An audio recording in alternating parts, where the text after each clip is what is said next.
This is the Real Change Wilmington podcast, episode 6, Inside the Mayor's Office, with our guest today, John Stanforth. The reason I really do this is for my grandchildren and my great-grandchildren. And I want them to be able to stay in this community. I want them to be prosperous. I want them to have a nice hometown. I want them where they can work here and get jobs.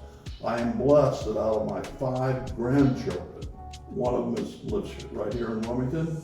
She's a beautician. Another one's a welder, has his own fabrication shop. And I want them to be able to stay in this community and work and raise their families here. So why do I do it? I don't do it for me. I do it for my family.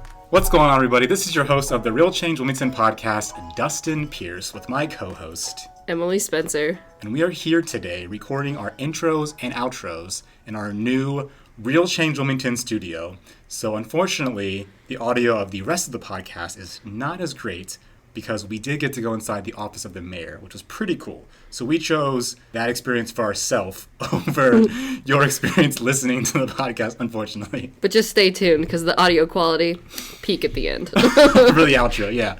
So hopefully future episodes will be more like this, where it's better audio quality and less background noises and cars going in the background. So with that, again, we got to interview the mayor today, which is pretty cool for just 2 white guys and gals getting to talk to the mayor. That's how fly we are. Yeah, we're super fly. Basically, we called the mayor's office and said, hey, we have this awesome podcast. Want to be on it? And he's like, heck yeah. That's what happened. That's the gist. That's the gist. There was some more professionalism, but the gist. But when we got there, though, he did forget who we were, so. That's okay. Yeah. We're not mega famous yet. We're not mega famous yet. Yeah, when we're in the tabloids, I'll remember him in my fame. I mean, we were in the paper recently, twice. 2 papers, 1 week. So we're getting there. We're getting there.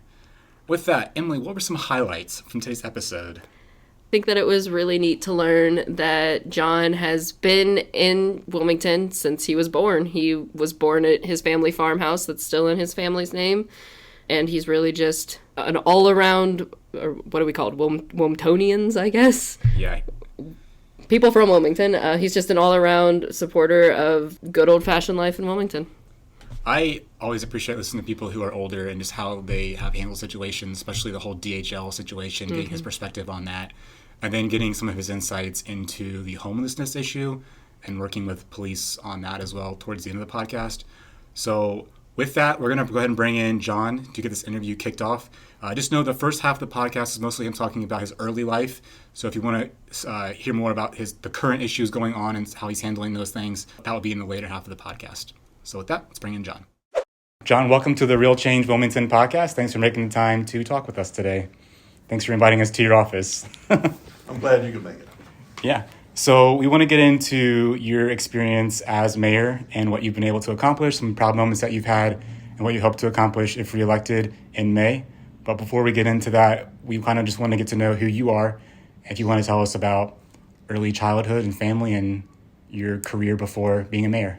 Well, I was born and raised on Prairie Road. Are you from around here? Do you know where Prairie Road is? Yeah, I actually work out on Vital Fitness, or at Vital Fitness. Yeah. It's right there. You go on out about 3 miles, Okay. and on the right, you'll see a farm that says the Old Home Place.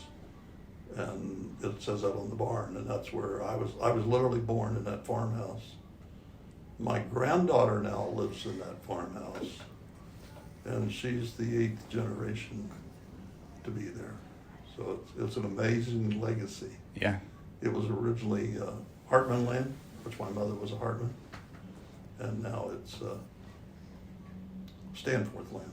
I've been blessed that I was able to purchase the farm from my brother and sister several years ago. So I really consider myself a farmer. It's what I was raised in, although agriculture is a whole bunch different than when I was a kid. My dad was a general farmer. He raised hogs and had some milk cows and beef cattle and raised corn and hay and wheat. Now that farm is strictly corn and soybeans. There's no fences anymore. We couldn't run cattle if we wanted to. Did you get to do all the different jobs in the farm? Absolutely. Actually, I did the dairy operation, and when I left home, Dad sold the dairy cows. And then when my brother left home, he was about 5 years younger than me, Dad sold all the hogs. And then finally, when grain farming became so lucrative, he didn't do cattle anymore either. So he actually turned it into a strictly grain operation. And although I do not physically do the farm work, and I have not for several years, my cousins that live right up the road, Jeff Hartman and his son and daughter, actually do the actual physical farming, and they own the equipment, which is typical of most farms you drive around. Usually a farmer doesn't own all the land that he farms. He normally has landlords and then rents the land. So anyway, I was raised on Prairie Road, lived there until I got married and moved out for a while. And then, like most farm kids, I got back, and you're looking at a picture of 1972. Oh, wow. And that is my trailer right there. Okay. We moved into the barnyard because I helped my dad on the farm. So you lived in that trailer? We Next to your lived house? in the trailer. Dad and my sister and her family lived in the big house, which is where my granddaughter now lives. That But is a anyway, great it big doesn't house. look like that anymore. And there's, as you can see, there's still fences and there's still buildings there that are gone now. But I lived there until my family got too large. And then I realized, I gotta have a house. So at age 35, Wow. I bought a house and moved to the city of Wilmington. Okay. And I have now lived in Wilmington ever since that. In the same house? No, it was an old dilapidated house that I bought. I was a carpenter by trade. And I fixed that house up, sold it, bought another house out by the city park, and fixed it up. And I've been there now for 40 years plus, probably. To me, I have one of the best properties in Wilmington. Every morning I get up, I look over the city pond, and I look and see what the weather is by looking at the pond. If it's wavy, I know it's windy. Yeah. If it's hard, I know it's cold. So you were a carpenter and a farmer at the same time? Actually, yes.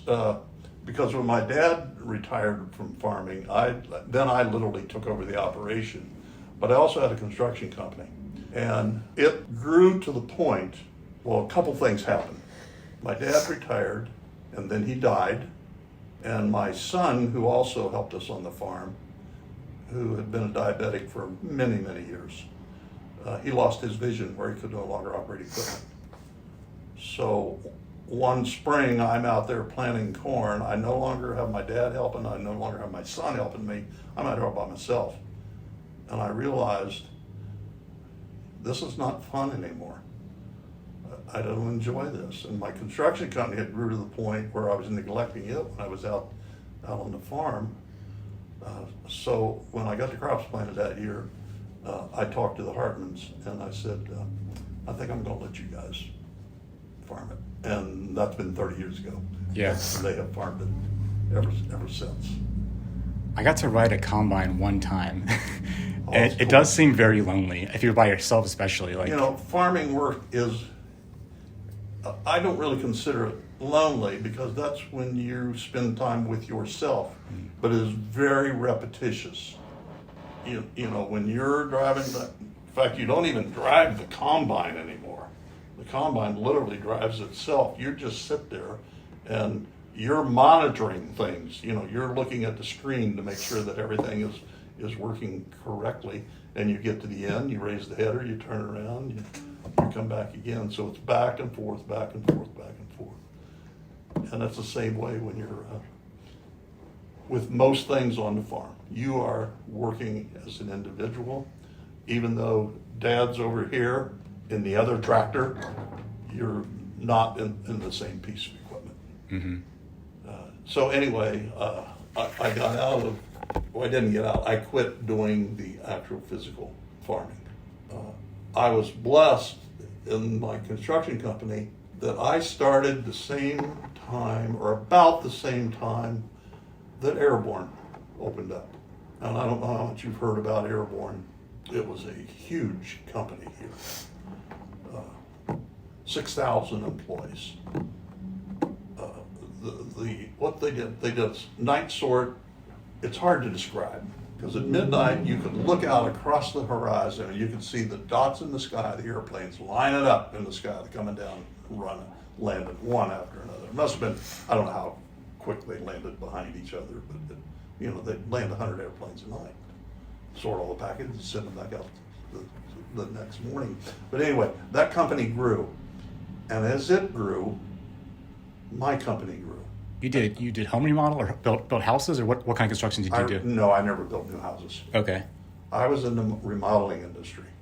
Of houses or? Houses, Okay. mostly. We also did commercial work, Mm-hmm. but we fixed up what was existing. Commercial work, if they want to put a new business across the street there and they need the thing gutted out and new walls and new whatever put in, we would do that kind of stuff. In fact, we did all the work for that. The People's Bank, Yeah. several years ago, we did a major, multi-million-dollar remodel for them. Okay. So we did both commercial and residential. And when the economy collapsed in '08 was when DHL had bought out Airborne and closed up the operation out here. At that time, I had 26 employees and multiple subcontractors that we kept pretty busy. We were one of the larger remodeling companies in the area. In fact, we were on the top 500 in the United States multiple times. I would have been on it more times, except I just didn't fill the paperwork out. Right. and send it in. But I was very blessed. I was living in a very prosperous community, lots of work. My issue was always finding qualified people to do the work. But then when the economic downturn hit, at first I thought, there's no way DHL will close up, move away. I mean, there's just too much out there. They got too much invested. They just built this great big building. Mm-hmm. But I had contracts that were rescinded immediately, and Both housing and commercial? both residential and Residential, commercial, yeah. yes. And I had to start laying people off. And that's that was the hardest thing I ever did. I sat across somebody like you, Emily, and I said, I'm sorry, you're not going to have a job. You got to go That's away. my biggest fear. And I am not. Well, typically in the construction, we go through cycles. Mm-hmm.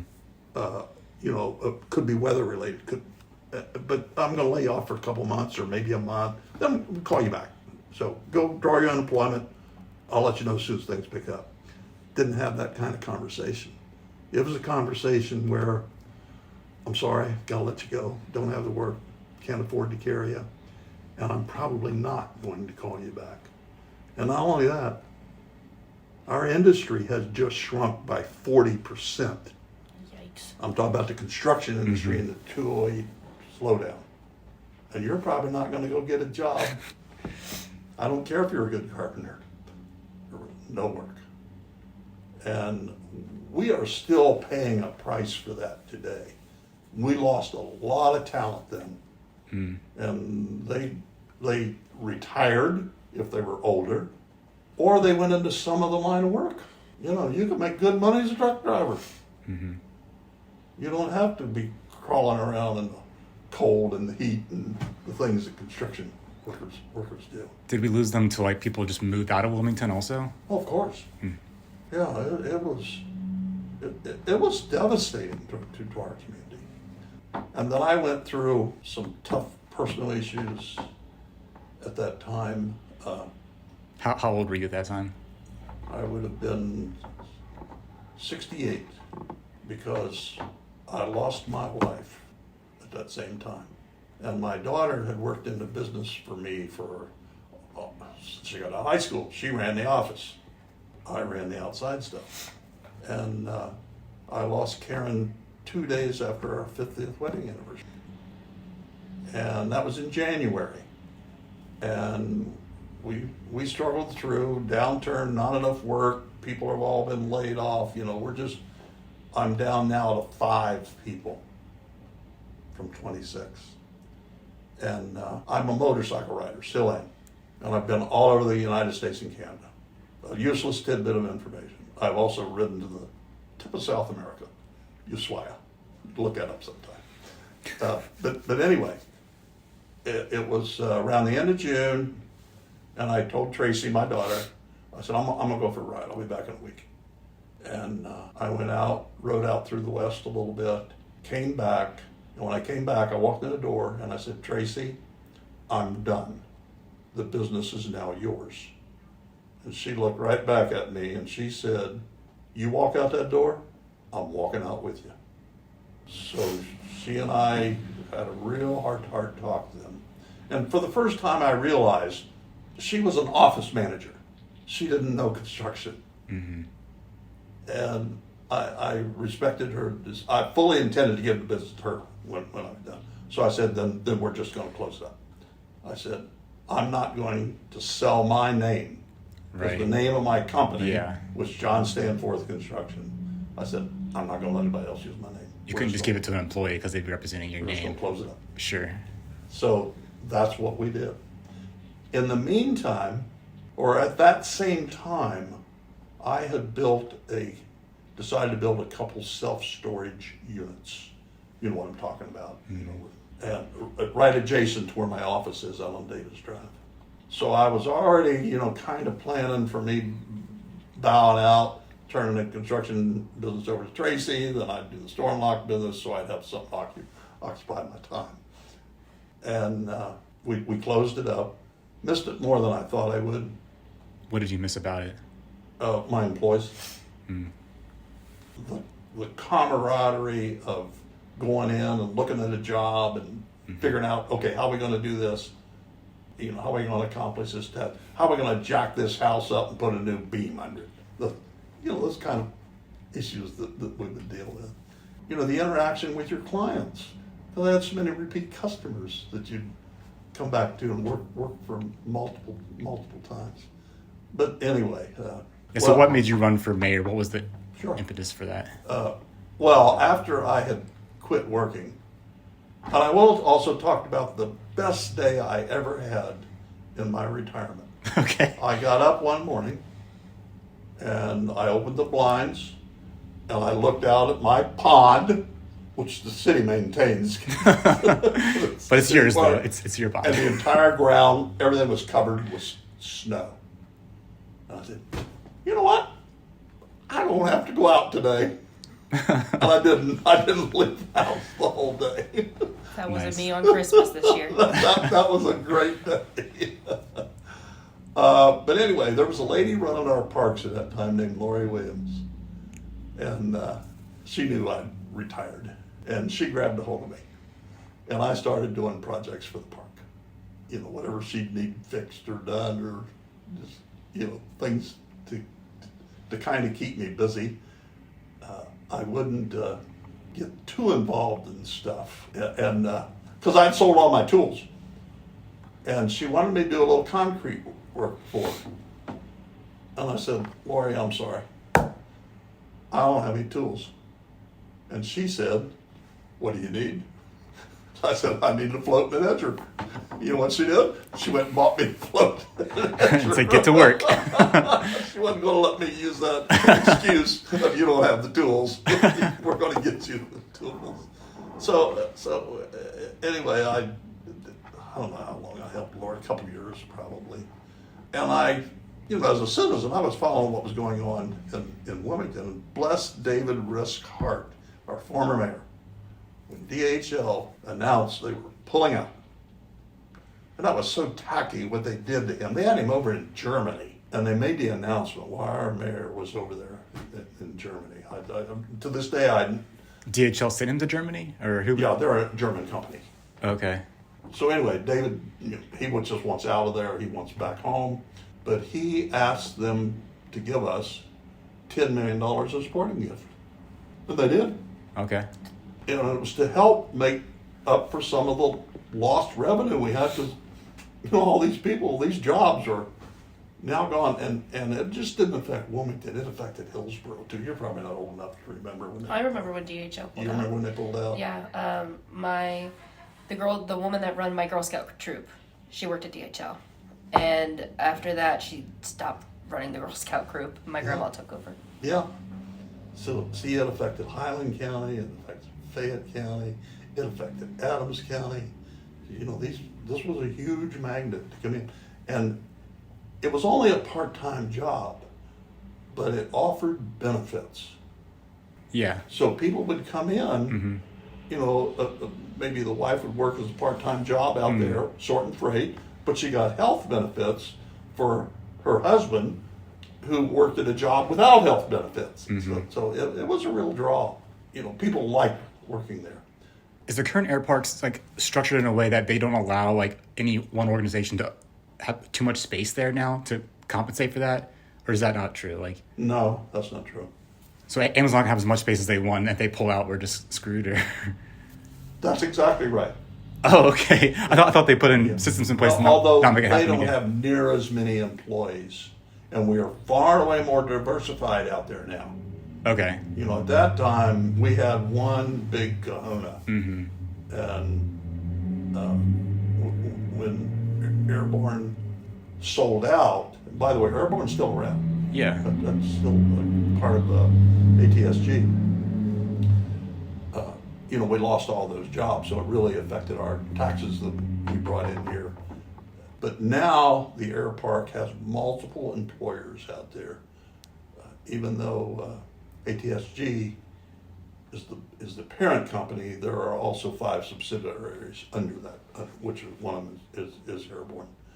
We are blessed, absolutely blessed, that when DHL moved out, some of those executives that were involved with DHL, more specifically with Airborne, they stuck around and started this new company.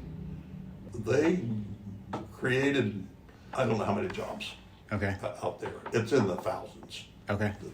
Plus, then they brought in other satellite industries, the engine repair company that's come in. But you can talk to the Port Authority about all the different things they do out there. But I know that we are not as vulnerable as we were in the past. Doesn't mean Amazon probably got, 1,000 employees. If they left, it would hurt. Yeah, it would. But it wouldn't be near as devastating. So anyway, David Risk got us $10 million.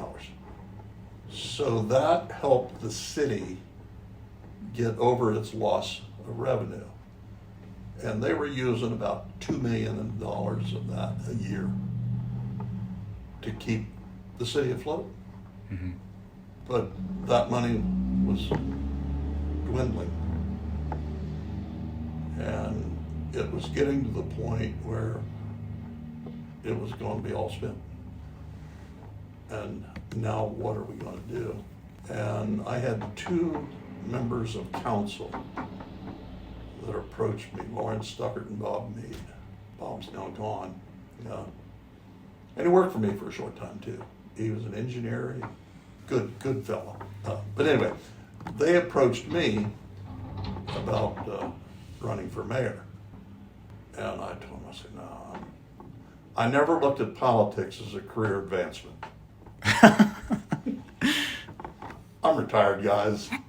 I got a decent life. Yeah. But I got somebody for you. So we agreed to meet, and I ran and got my brother. I said, Rick, come with me. I got some guys I want you to talk to. My brother was a former county commissioner. So we went over to Lauren's house, and we went out to his man cave, and I said, Rick, we want you to run for mayor. And he said, I don't want to get a divorce. Okay, I could, yeah. He said, I've been there. I've lived in that political world. And I don't want anything to do with it anymore. And he said, Linda would literally leave me if I do this again. Yikes. And then he looked right at me, and he said, "It's your turn." And I didn't have a good rebuttal for that because I really didn't have a job. You know, I was running a store and lock business, and I decided, well, maybe. And one thing led to another, and the citizens agreed, and I won that first election. And Were you against, who was you against? Was it I ran Randy? against a lady who was the former president of council, and I won that election. And when I got in here, I think we had $2 million of that 10 left, and that was going to be it. So when we looked at the budgets, we said, okay, the major expense to government is employees, so we'll have to cut employees. And the major general fund, now I don't know how much you know about government, but we have what's called the general fund. Water department is separate. Wastewater is separate. Our garbage pickup, landfill, they're separate. They're supported by the fees we charge. So they take very little, if no money, out of the general fund. My major expense is police, and it literally takes about 60% of our general fund. So if we don't get more money, we're going to have to cut back on our police drastically. If you lay one police officer off, you don't save any money because you have to pay unemployment on him. You got to really lay off a couple to do some savings. And to do the kind of savings we were going to need to do, we might as well just shut our police department down, close it. That's a pretty drastic action. But that's basically what we were looking at doing. And we had a public forum. I think we did it at the Murphy Theater. And I got on the stage and I said, I would rather be beat with this axe handle at the corner of Main and South than raise your taxes. But I don't have a choice. And they agreed with me, and they passed a and I said, let's only do it for 5 years. If I do not spend that money appropriately and wisely, don't renew it. They passed it in a general presidential election, which most people didn't think would happen. Usually levies like this get passed in primaries, where there's not as many voters that come out. But we got passed, and that 0.5% has just made the entire difference of us keeping our police department and then being able to do things to improve our city. And it was to expire here, it would have already expired, but I went back to the voters, I think after 4 years, and we asked them to make it permanent. You know, how have I done? And when I say I'm talking about everybody up here on this floor. You know, I'm just one guy. I'm part-time employee. The staff is what really runs this city. And I wish Brian were here today, but he's off sick. Brian Shaddicker, who is I'm talking about. He's our safety service director. Okay. And he is literally my right-hand person, a dynamic individual. He's so much smarter than me, it's embarrassing. Of course, that's not a very high bar either. Oh boy. But, and not just him, but see, if I start on my employees, I'll take up all the rest of your time. But anyway, the voters agreed we had done a good job, and then they made that 0.5% permanent, which helps us when we go to do bonds. Because if you're going to bond something, the bonding agency wants to look at how's your city revenue. Are you solvent? You know, will you be able to handle these bonds?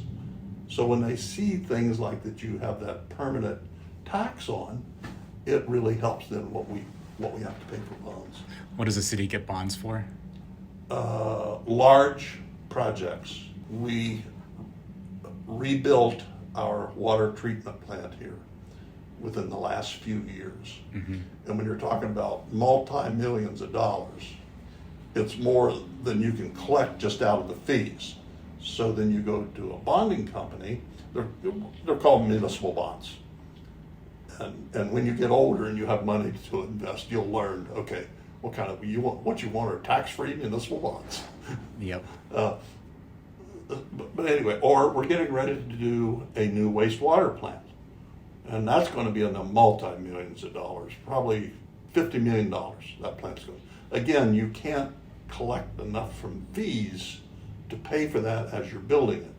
So you go to a bonding company, they pay for it, and then we pay the bonds back. So it's like a loan. Yes. Yes. Okay. It's kind of like a loan, except it has far and away lower interest rate. Okay, and then the city pays it back with the taxes? We time? pay it back with fees. Okay, so the water treatment plant will get paid back with the fees for the water. Okay. That's right. Nice. Okay. So you said that when you took office, we had a dwindling amount of money from that $10 million from DHL. There's like 20 or 2 million left. Yeah. You got the police funding in place. What were some other issues when you first took office in the city that you addressed? They hadn't done any significant paving in the city for years, so we don't have a very aggressive paving program. We've paved more residential streets than in my administration than any other mayor ever has. Because, I go down these streets and you look at them, you see the condition they're in, and then you stop and talk to somebody. You talk to somebody that's lived on the street 40 years, and you ask them, when's the last time they paved a street? And they say, I'd never, when it was built. Mm-hmm. So we were aggressively paving streets. I understood you divided the city into 4 sections and did a section each year. Okay. That is exactly right. And now we're coming back around on the second go around.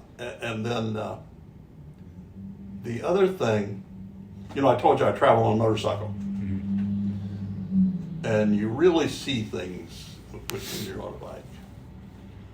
And if you ride from here to Des Moines, Iowa, there's not 25 cents worth of difference in the small towns you drive through. They all have their business strip. They all have their old downtown. They're all about the same elevation. There's no mountains between here and Des Moines. But what I did notice, that there were towns that, I call them pretty. You drive through them and you didn't see old boarded up buildings. You saw different businesses. You would see flowers and trees and well-kept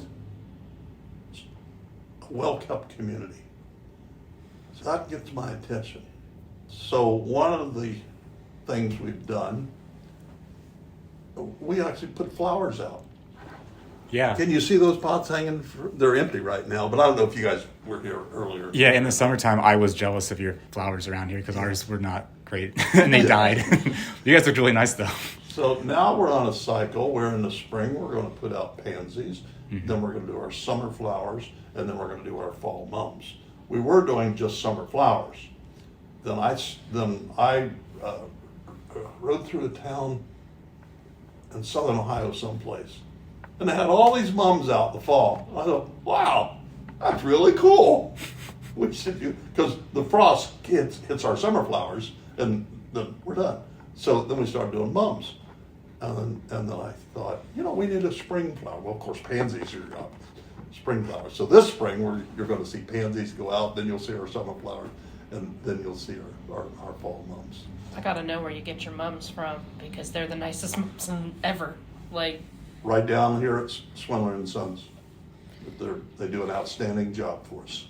Nice. But now we furnish the pots for them to start them in. So that when our employees simply they go pick up the pots, they drop the pots in. And they're special pots. They have a reservoir in them. So when we're watering, we don't have to water every day, because that's a pretty darn harsh environment. When you're up in the air like that, you're in a downtown area, you're in the sun, you're in the wind, those plants take a lot of water. So we have reservoirs in there that we only have to water every other day when it's really dry. And then the other thing I got onto was planting trees. And my brother with some other helpers, my brother is an arborist. If you know what an arborist is, We just got a new tree client. experts. We got a new client that's an arborist yesterday, I think. Yeah. So, Yeah. yep. So we have a tree commission. It's a committee. So we tell them, okay, we've got so many dollars to spend on trees. Where is our biggest need? And they map the entire city out for us. This is where you need these trees, and this is where you need these trees, and this many of this tree. And we have been aggressively doing that. And the thing that we did this particular fall, Romback Avenue, all done. And then on the right-hand side, next to the farm field, there's an entire line of trees that have been planted down there. The one that I really like is Lowe's Drive. We planted maple trees on Lowe's Drive. And boy, those things are now getting some size to them. Mm-hmm. They really look sharp in the fall. Nice reds and yellows, and it's a combination of different maples. I had a friend that said that she saw you out there planting those. Were you out there helping to do that? I'm a working mayor. On Lowe's, yeah. And she really admired that about you as a mayor. I know this won't work well on radio, but those are Red Wing shoes I wear. Nice. Those are working shoes. And motorcycle shoes too, right? And motorcycle shoes. Yeah, I have a pair too. In fact, if you look closely, you can tell where the shifter. You see that right there? Nice. That's where the shifter is. Wear it proud, yeah. But yeah, I suppose from my construction farming background, used to being hands-on, used to getting out there helping, doing stuff. Mm-hmm. And yes, we not only plant them, but then that first year they have to be watered. Come about middle of July, when it starts to get dry, we put bags around all the trees. And then my brother and I, we'd take my pickup truck, we got a water tank we put in the back of it, and we go out and we water every one of those trees. Have you noticed some of the trees in the downtown on Main Street? At least I saw people cutting them down. Did you notice that, or? Well, they don't cut them down as much as there's one up here by the funeral home that somebody run over. Okay. We have them that will die. Okay. And there's things that happen to them. Down by the Med, the top broke out of that tree during an ice storm. Okay.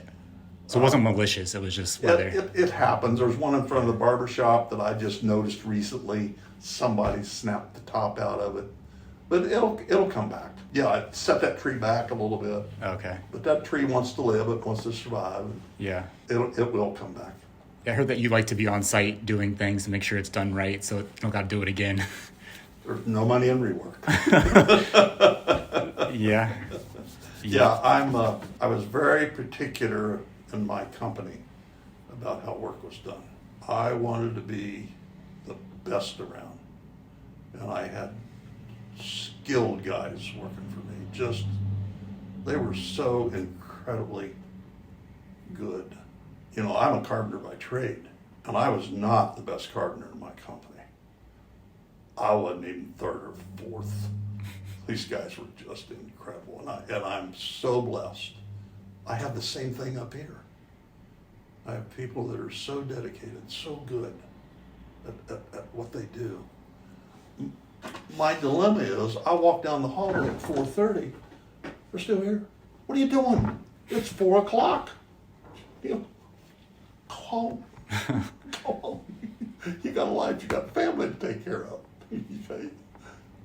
And again, it humbles me that you have that kind of staff. Because you always hear about how lazy government workers are. Mm. My experience has been nothing further but the truth. Even this past Christmas, water lines freeze up, broken pipes.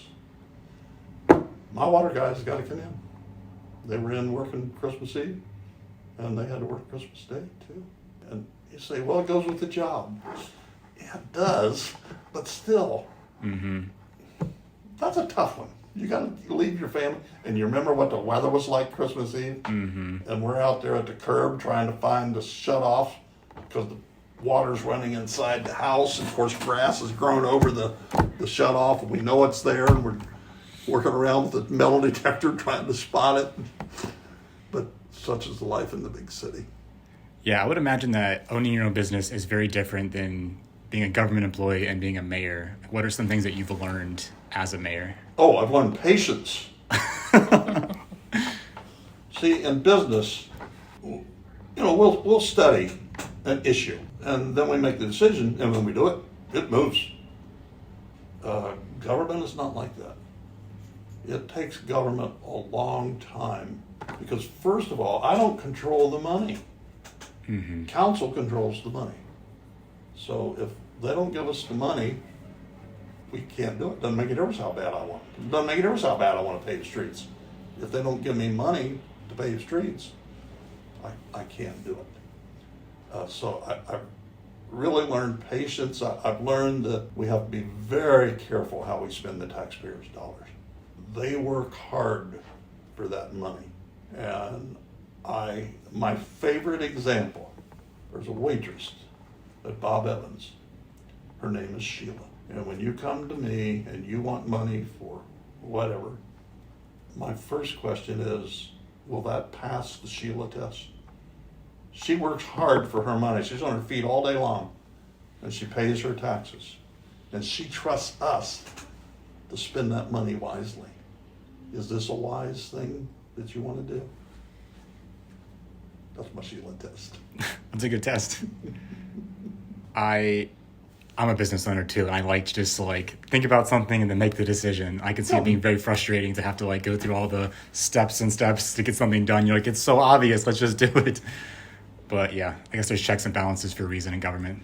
There is, and I'm not faulting them. I'm just saying that was a lesson that I had to learn. This is not business anymore. Mm-hmm. This is government. Government functions differently. And again, I'm not saying it's bad, because again, we're spending taxpayers' dollars. Mm-hmm. And we really have to spend them wisely. I don't do fluff well. Yeah.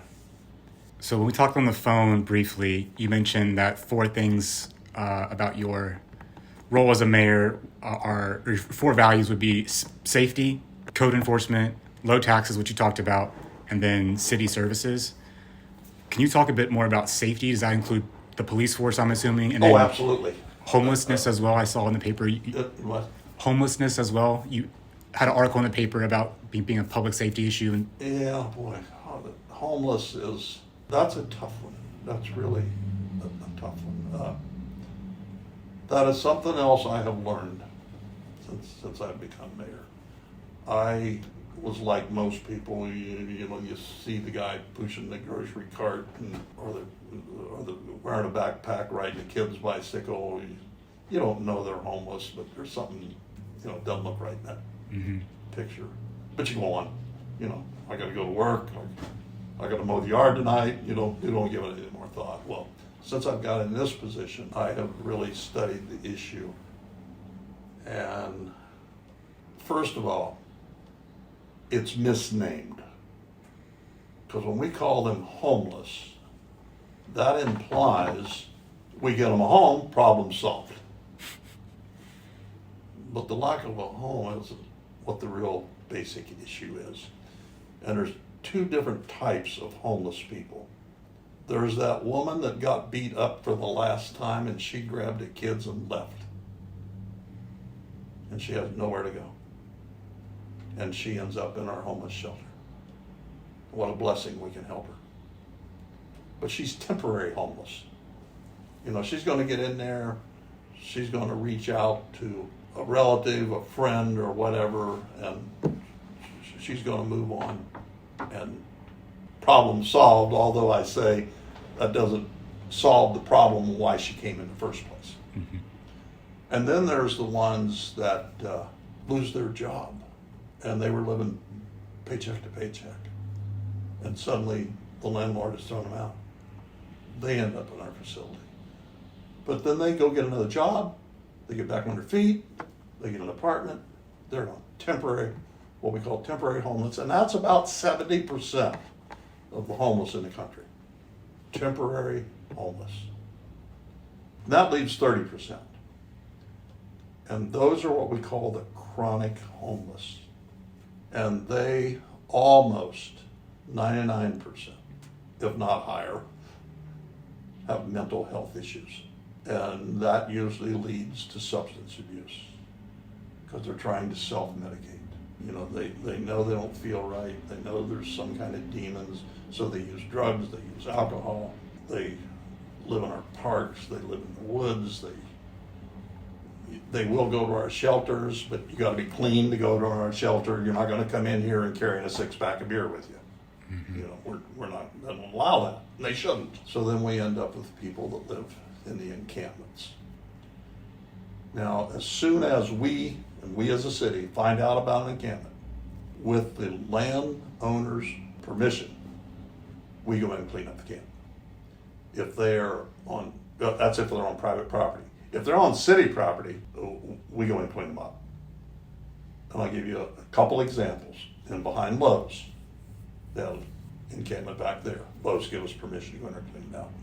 There was one back off the 4 Cs trails that belonged to Wilmington College. Wilmington College give us permission to clean them up. We have one right now behind gas station on 68 South. We're waiting for that landowner to give us permission. By the way, it's Marathon Oil, if you want to beat up on them for not giving us permission. Okay, to go sure. there. Public pressure, I guess. Yeah, exactly. And of course, the railroad will absolutely not give you permission to do anything. They're an entity of themselves. Okay. And when I say we clean up the camps, we go in and we tell the people, you've got 30 minutes to get what you need. And we're going to clean this all up and throw it in the dump. And that's literally what we do. We give them time to get their personal possessions and then get out of our way. And then we're coming in with the Bobcat and we're going to scrape it all up and put it in a dumpster and haul it out the landfill. It's really not fair to those people that they live that way. It's not safe for them. You know, invariably you'll see needles and, you know, beer cans and liquor bottles and that kind of stuff. And it's hard, and because you also have to look at it, you know, I've been so blessed in my life, just incredibly blessed. I've lived in a very caring, prosperous community. I'm on my second wife. God looked out for me. Mm-hmm. He said, okay, you did okay with the first one, I'm gonna give you another chance.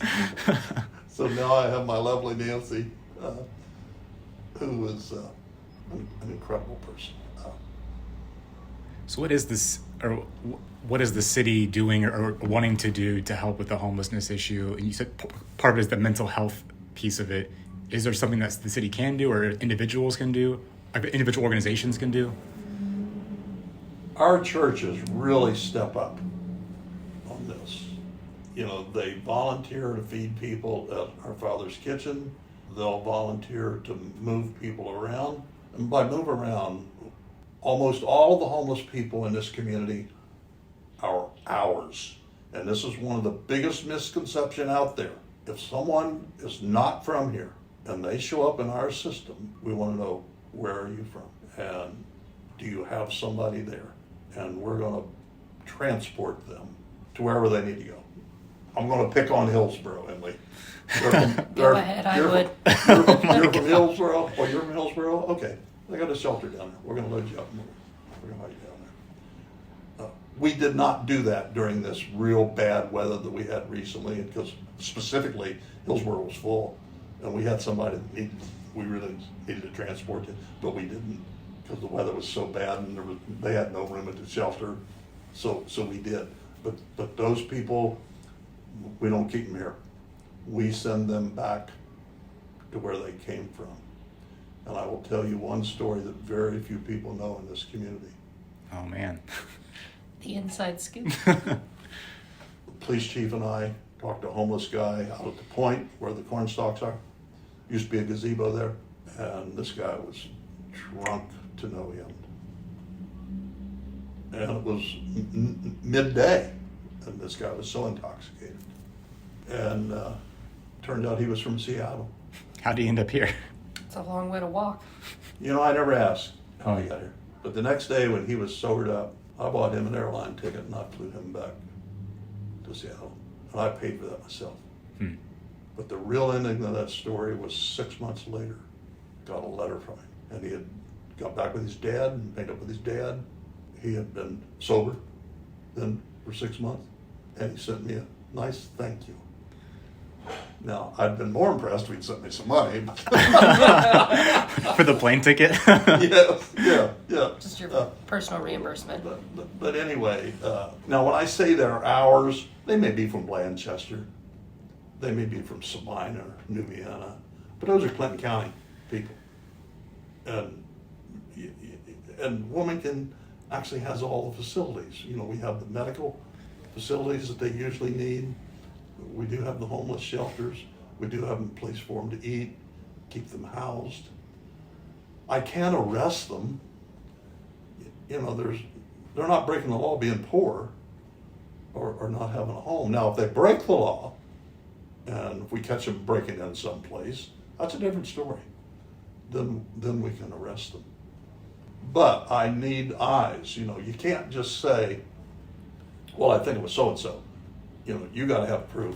Mm-hmm. Otherwise, the courts aren't going to do anything about it. So you mentioned that the churches are stepping up to feed people, and and support our Father's Kitchen financially too.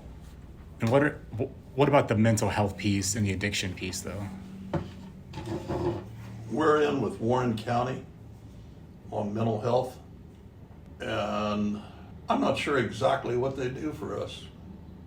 I don't think they give us the help or the support that we need. When you say we're in with them, what does that mean? You have regions where you have a mental health district, and Clinton and Warren are in a mental health district together. That was way before I came on board. I don't know the history of the why of that. I just know that's what it is. Because when you have somebody that's schizophrenic and they're having problems, serious problems, they need help now.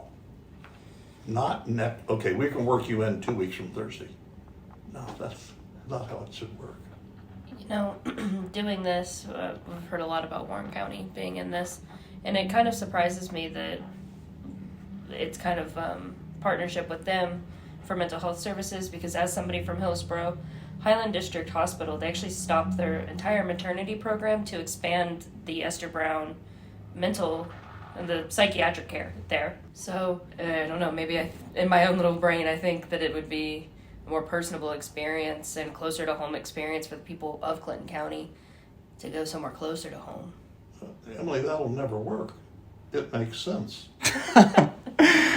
Government's not for you, Emily. I'm sorry. Actually, don't be in the government.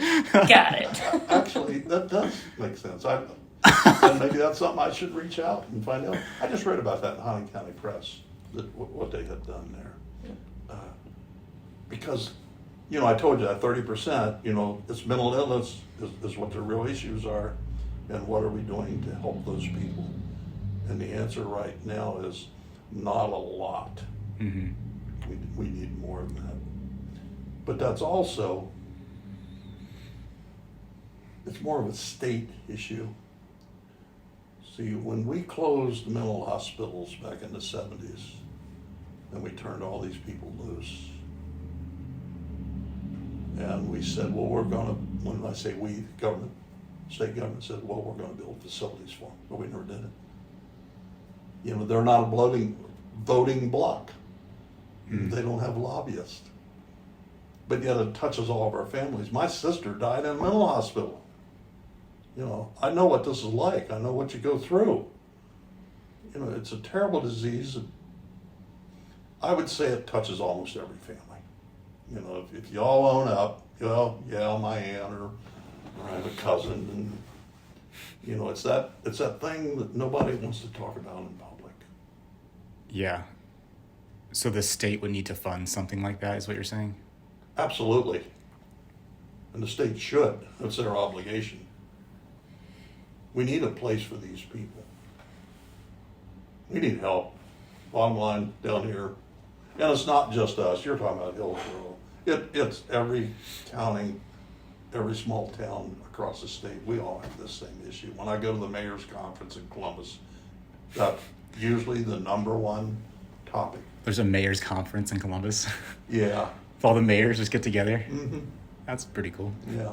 Would you consider part of the problem with, like, outside of not having lobbyists or activists for these reforms for, like, mental health care, the stigma of the words, like, mental hospital, like, Of course. that obviously conjures up Yes. something. And I think that a lot of it is, like, people are failing to realize that that's a placeholder. Like, it does not means the same thing, and it's not going to be the same type of treatment that it was up until the disbandment of mental institutions in the 60s and 70s. It's 2023. I mean, we have advanced as a society. Yeah, we sure have. But, and someone in leadership up there needs to take this task on. The trouble is, and you know, it hits this city just the same as it does our state government. There's only so many dollars available, and you have to make choices. You're constantly making choices. You know, we're going to either spend the money on this or we're going to spend the money on this. And I'm not the federal government. I can't print it. I've got to have it. And it's sad to say that they're the ones that have always been neglected. When I say they, I'm talking about people with mental health issues. That's why, again, it's so important that what our churches do for us when they step up and help these people. Mm-hmm. So moving through to the last point, city services. Can you explain what you mean by like cities? You value city services? Yeah. Are you comfortable drinking the water out of your tap? Shake your head, yes. I guess in the shower, maybe. I drink bottled water usually. Well, you can get 15 cents 100 from me, or you can pay $3 for that bottle of water as a gas station. I know. Bougie over here. And then we get into the recycling thing. What do you do with that bottle when you're done with it? I recycle that bottle. Oh, by the way, you cannot recycle it. You just leave that little tiny ring on the top. Oh, really? You screw the cap. Huh. Wasting your time. You know, the basic services that a city provides. Do you have safe drinking water? Do you have a sewage treatment plant that operates correctly so the EPA doesn't come down on us? And the EPA is one of my real nemesis. They have forced a stormwater fee on us. And I think it's because now they figured out how to measure it, so since they can figure out how to measure it, we're not allowed to have it in the water anymore, but that's, again, I have to follow the rules. I don't make them. Is that for... And our transit system, you know, that transit system is such a blessing to this community. A senior citizen can ride anywhere for $1. I don't know how you can't afford to own a car. So you need to go to Walmart or you need to go to the doctor's office, you know, for $1. We're going to take you there. We actually want to interview the transit system and learn more about what they do. Is there a reason that it doesn't go 24/7? Yes, we don't have the call for it. There's not enough need for it? No. There's not. This is no longer a town that booms in the middle of the night, like when Airborne was out there. Yeah. No, it's somewhat needs-based, but we've had to cut our hours on Saturday, and we had to reduce our hours on Sunday, and it was, as the state reduced our funding, we had to do things to reduce our services. And they track all the rides, time of day, that sort of thing. So they look, well, Sunday morning from 9 to 3, or 9 to noon, typically we have 3 riders. Well, you can't keep place open for that. You know, you got dispatchers working there, you got your drivers that are working. So it just didn't make economic sense. It'd be nice if like Uber or Lyft was here for those people, I guess, or there's a handful of people that need it at night, but those apps don't really exist in Wilmington. I don't know. I've never tried to get an Uber in Wilmington. And I've used Can't, Uber. yeah, You can't. Yeah. No. Which is, it kind of blows my mind because technically with Wilmington College, we're a college town. And when I was in college, I went to Kent State for a little bit. The Uber was everywhere. In Kent State? Yeah, they were like... But I can't believe they don't have a transit system too. I don't know that they have a transit system for anybody but seniors. I know they have one for seniors. Okay. But like the college kids, we either took Ubers or we rode PARTA, which is their busing system for the college. Yeah. Yeah, I'm surprised there's not Ubers later at night. We shut down 9 o'clock. Well, your drinking establishments close at whatever time they close. You would think there would be a need for an Uber in our community. Right. Yeah, people said that on New Year's. 10 Cap had their big reprom, and there were people all over Facebook like, hey, do you know if Lyft runs, if Uber runs? I got people from out of town coming in for this. Yeah. And it was citizens that I saw that were like, if you need a ride and you're inebriated, please message me on Facebook anytime. I will come and get you. Nice. That's neat too. So we're going to wrap up. Is there any other issue that you want to make a comment on before we call it a day here? No, you've been pretty thorough, actually. Thanks. I know there's probably something I should talk about that I can't. Can always do a part 2 at some point, but I can't think of. so No, I think we're blessed. We have a fairly prosperous small town. And I like it. Of course, I guess I don't have anything to really compare it to. I've never lived anyplace else. yeah. We gotta be similar to Hillsboro. This is fancy compared to Hillsboro. I grew up out at the Rocky Fork Lake Bainbridge area, so in the middle of a cornfield in the middle of nowhere. Yeah. And then I moved to Kent State and culture shocked myself from 7,000 to 40,000 is a lot. And then I moved back to Hillsboro, and my husband and I moved here in 2018 for his job.